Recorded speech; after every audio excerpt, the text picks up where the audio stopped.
Mr. Chair,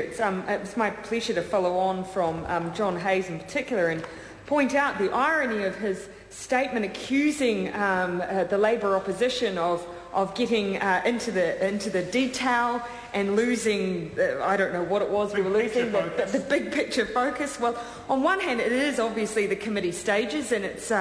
actually incumbent upon us to get into the detail on this occasion. But also, I think perhaps his statements are indicative of why this bill has far too many broad, sweeping powers entrenched within it. It's because that government has been unwilling to iron out the detail in the here and now, and I'm sure the committee may have tried. I know that my colleagues would have tried to rein in some of the powers that have been granted to the minister to try and make them perhaps more appropriate, but obviously we can all count, we know the numbers, and back here we are again with the government trying to avoid a discussion about the detail. But it is not good enough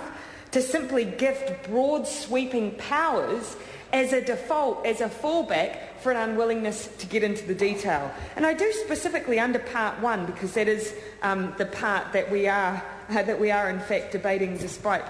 John Hayes' contribution, that under Part 4, the explanation around Part 4, the statement there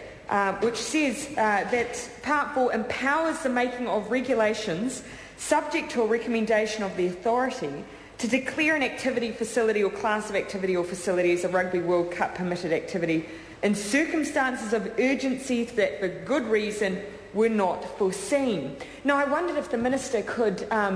take a call and explain to the House what kind of things we might see classified under this part of the bill. What kinds of events or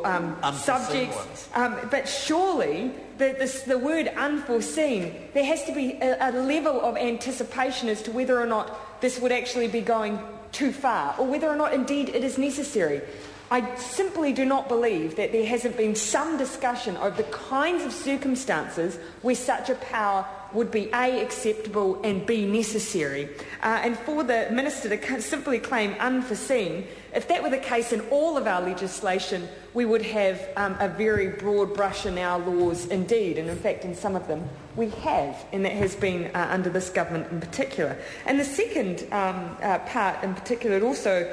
points out again, empowers the Minister subject to a recommendation of the authority to grant urgent approvals for activities and facilities in circumstances of urgency that for good reason were not foreseen. Now, the one other point that I wanted to make is that we are currently in October.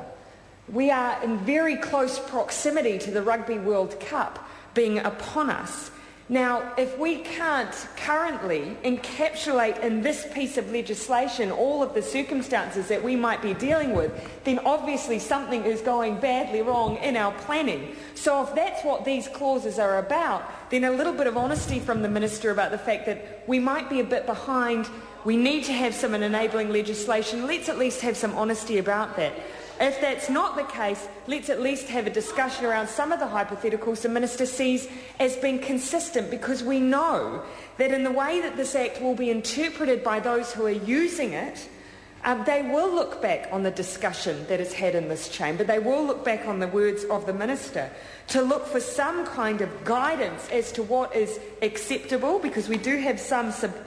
really subjective language being used in these clauses, and I think they will seek some guidance from the Minister and from this House. So I think it's important that the Minister take a call in that regard, and if that doesn't happen within Part 1, I know that my colleagues are very keen to discuss those particular clauses at greater length. I do want to move on to some other changes that the Select Committee has made. Because, of course, I was not a member of that Select Committee, and I looked to those members for guidance as to some of the interpretation over what's being included and the changes that have been made. I think it makes sense very good sense for the committee to have separated out some of the definitions around, in particular, the splitting out those events which are very specific to the matches, the tournament themselves, and those ancillary events that are taking place. I wondered whether or not the Minister in particular or other Select Committee members could talk about some of the the differences in the way they anticipate those two different activities being treated, perhaps when it comes to Mr. Chair. I call Nikki Kay